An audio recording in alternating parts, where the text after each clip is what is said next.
Hello friends, मैं हूं चंदा और आप सभी का स्वागत है चंदा की रसोई घर में। आज मैं आपके लिए गेहूं के आटे और दाल से बनी बहुत ज़्यादा हेल्दी एंड टेस्टी ऐसी रेसिपी लेकर आई हूं जिसे आप ब्रेकफास्ट हो या डिनर हो या बच्चों का लंच बॉक्स हो कभी भी बना सकते हैं और इसे आप बिना सॉस और बिना सब्जी के बहुत मजे से खा सकते हैं। आप रेसिपी को एंड तक जरूर देखिए, आपको ये रेसिपी बहुत पसंद आने वाली है। तो चलिए शुरू करते हैं आज की रेसिपी। तो इसे बनाने के लिए सबसे पहले हमें आटा को तैयार करना है। तो यहाँ पे हमने 500 ग्राम गेहूं का आटा लिया है और इसमें आधा चम्मच नमक डाल दे रहे हैं और इसे हाथों से अच्छे से मिक्स कर ले रहे हैं। आटा को अच्छे से मिक्स कर लिया है, अब हम इसे गूंथ लेंगे। तो यहाँ पे हम थोड़ा थोड़ा इसमें पानी डालेंगे और इसका डो तैयार करेंगे। तो जिस तरह से रोटी के लिए आटा गूंथते हैं ना, उसी तरह से इसे गूंथेंगे, लेकिन रोटी के आटा से थोड़ा सा मुलायम इसे हमें रखना है। तो यहाँ पे गूंथने के बाद थोड़ा थोड़ा पानी डालकर इसे अच्छे से इस तरह से मुलायम कर लीजिए। जितना अच्छा आप आटा गूंथेंगे उतना ही टेस्टी इसका नाश्ता या डिनर बनेगा। इसे ढककर 10 मिनट के लिए रेस्ट पे रख देते हैं और चलते हैं आगे के प्रोसेस में। तो यहाँ पे हमने चना दाल को रात भर पानी में भिगोकर रख दिया था, जिससे कि ये बहुत अच्छे से फूल गया है। और यहाँ पे दोस्तों हमने चाय वाली कप से 2 कप चना दाल लिया है। तो आपको जिस तरह से नाश्ता बनानी हो उस हिसाब से क्वांटिटी रख लीजिएगा। तो यहाँ प्लेट में निकाल लिया है हमने। चलिए चलते हैं गैस के तरफ। यहाँ पे गैस पे कढ़ाई रखा है और इसमें सिर्फ 2 चम्मच तेल डाल दिया है। तेल अच्छे से गर्म हो गया है। जब तेल अच्छे से गर्म हो जाए तभी इसमें जीरा डाल देना है। तो यहाँ पे हमने 1.5 चम्मच साबुत जीरा डाल दिया है। जीरा को अच्छे से चटकने देंगे। उसके बाद हम यहाँ पे डाल दे रहे हैं 4 पीस सूखी मिर्च। और मिर्ची और जीरा को हमें लाल होने तक नहीं भूनना है, सिर्फ इसे इस तरह से चला लेंगे। इसके बाद हम यहाँ पे चना दाल डाल देंगे। तो यहाँ पे हमने दाल को डाल दिया है और गैस का फ्लेम हमने यहाँ पे बिल्कुल लो कर लिया है। इसे लो फ्लेम पे ही हमें भूनना है। तो इसे हम लगभग 1 मिनट इसी तरह से ढक कर भूनेंगे। तो चलाने के बाद इसे ढक दे रहे हैं और 1 मिनट भून ले रहे हैं। और 1 मिनट के बाद हम यहाँ पे ढक्कन हटाएंगे और दाल को फिर से चला लेंगे। तो चलिए इसे हम चला ले रहे हैं। अब इसमें नमक और हल्दी डाल देंगे। तो यहाँ पे हम 1 चम्मच नमक डाल दे रहे हैं और आधा चम्मच हल्दी पाउडर। तो नमक आप अपने टेस्ट के अनुसार कम ज़्यादा कर लीजिएगा। नमक डालने के बाद इसे अच्छे से चला लेंगे और इसके बाद हम यहाँ पे 1 कप पानी डाल दे रहे हैं।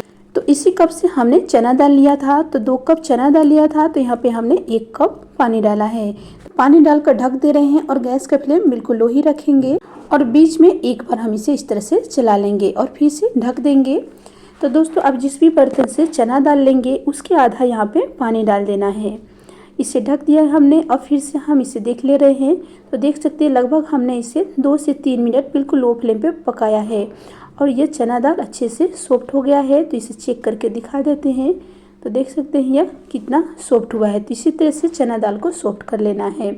तो चना दाल को भूनने में ज़्यादा टाइम नहीं लगता है, लगभग यह 5 मिनट में भून जाते हैं। गैस को ऑफ कर ले रहे हैं और इसे अब हम ठंडा होने दे रहे हैं। यहाँ पर देखिए अब यह हल्की ठंडा हो गई है। तो इसी तरह से इसे आपको हल्की ठंडा करना है, पूरी तरह से ठंडा नहीं करना है। अब हमने यहाँ पे एक छोटा वाला ग्राइंडर ले लिया है और इसमें अब चना दाल डालेंगे और इसे ग्राइंड करेंगे। और यहाँ पे हमें ग्राइंडर में थोड़ा सा कम ही चना दाल डालना है। इस तरह से ये बहुत आसानी से पीसेंगे और इसे बीच बीच में चलाने की जरूरत नहीं पड़ेगा। बस यहाँ पे हमें मिक्सर को बंद करना है, खोलना है, बंद करना है और खोलना है। लगभग 2 से 3 बार हम इस तरह से करेंगे और यह हमारा दाल अच्छे से पीस जाएगा। तो यहाँ पे देख सकते हैं दाल को हमने अच्छे से पीस लिया है। तो इसी तरह से फिर से इसमें डालकर पीस ले रहे हैं। तो इसी तरह से बाकी बची हुई दाल को भी हमें पीस लेना है। तो यहाँ पे देखिए 10 मिनट हो चुका है।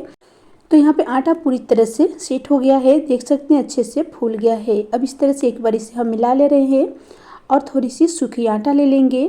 अब इसका लोई तैयार कर ले रहे हैं। तो इसे हमें बिल्कुल रोटी की लोई जैसे लोई बना लेना है। तो यहाँ पे हम सिर्फ 4 से 5 लोई तैयार कर ले रहे हैं। तो देख सकते हैं इसी तरह से हमें लोई तैयार कर लेना है।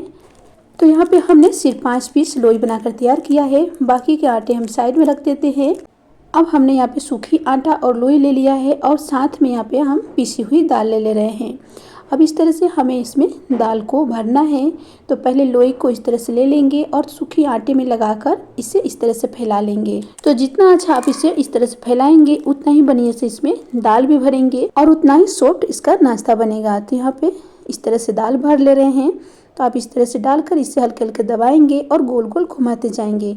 तो जिस तरह से हम आलू कचौड़ी या सत्तू कचौड़ी में मसाला भरते हैं ना, उसी तरह से हमें यहाँ पे इसमें दाल भरना है। तो दाल को हमने भर लिया है और इसी तरह से बाकी बचे हुए लोई को भी हमें भर लेना है और बहुत आसानी से इसमें दाल भर जाते हैं। तो एक पीस हमने भर लिया है और इसी तरह से एक पीस और भर ले रहे हैं। बाकी के लोई भी हमें इसी तरह से भरकर तैयार कर लेना है। तो यहाँ पे देखिए हमने दाल डाला और इस तरह से हल्के हल्के दबाया है और उसके बाद इसे हमें इस तरह से गोल गोल घुमाकर इसका मुंह बंद कर देना है। तो ये देखिए हमने इसे भी भर लिया है और बाकी के लोई को भी हमने इसी तरह से भरकर तैयार कर लिया है। तो चलिए बाकी बचे हुए दाल को साइड में रख देते हैं। तो अब हम इसका पराठा बेलेंगे। तो यहाँ पे हमें इस तरह से इसका पराठा बेलना है ताकि दाल बिल्कुल बाहर ना आए और ये बिल्कुल बराबर बेल सके। तो सबसे पहले हम इसे इस तरह से आटा लगाएंगे और हाथों से फैला लेंगे। अब इसे हम पराठा बेल ले रहे हैं। तो यहाँ पे देखिए अब इसके ऊपर हमें बिल्कुल बराबर हल्के हल्के हाथों से बेलन चलाना है ताकि ये पराठा हमारा फटे नहीं तो इसके दाल जो है ना बाहर आ जाएगा। तो इसलिए बिल्कुल हल्के हाथों से बेलना है और दाल पराठा को हमें दोनों तरफ से बेलना होता है। अगर आप इस तरह से दोनों तरफ से बेलेंगे तो इसके जो कवर होते हैं दोनों तरफ बराबर होंगे और बिल्कुल पतले पतले कवर होंगे। अगर आप एक तरफ से बेलेंगे तो एक तरफ ये मोटा हो जाएगा और एक तरफ पतला हो जाएगा। तो यहाँ पे देखिए बेल लिया है हमने, इसे रख लेते हैं प्लेट में और इसी तरह से एक पीस और हम बेल कर आपको दिखा रहे हैं। तो इस तरह से आटा लगाकर हमें फैला लेना है। इसे फैलाकर बेलने से हमें दो फायदा होता है। एक तो हमें इस पे ज़्यादा बेलन नहीं चलाना पड़ेगा जिसकी वजह से ये फटेगा नहीं और दूसरा इसके चारों तरफ अच्छे से दाल चला जाएगा। तो यहाँ पे देखिए हमने बेल लिया है। तो परफेक्ट पराठा बेला है। इसी तरह से आप दोनों तरफ से पराठा को बेलिएगा और इसी तरह से हमने यहाँ पे सारे पराठे को बेलकर तैयार कर लिया है। अब पराठे को बना ले रहे हैं। तो यहाँ पे गैस पे हमने पहले से तवा गर्म होने के लिए रखा है।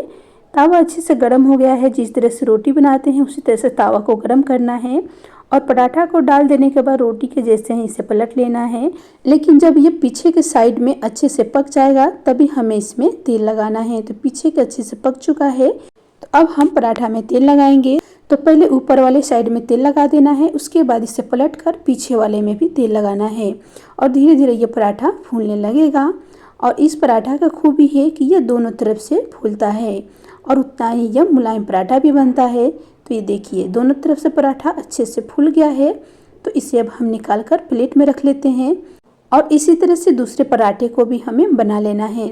तो दोस्तों कहीं मत जाइए, इस रेसिपी को एंड तक देखते रहिए क्योंकि इस पराठे को हम तोड़ के भी दिखाएंगे कि इस पराठे में कितना परफेक्ट दाल भरा हुआ है और यह हमारा पराठा कितना ज़्यादा सॉफ्ट बना है। और ये देखिए मज़ेदार पराठा बनकर रेडी है। तो यहाँ पे हमने सारे पराठे को इसी तरह से बना लिया है और अब देख सकते हैं कितना सॉफ्ट कितना डिलीशियस यह दाल पराठा बनकर रेडी है, कितना सॉफ्ट बना है।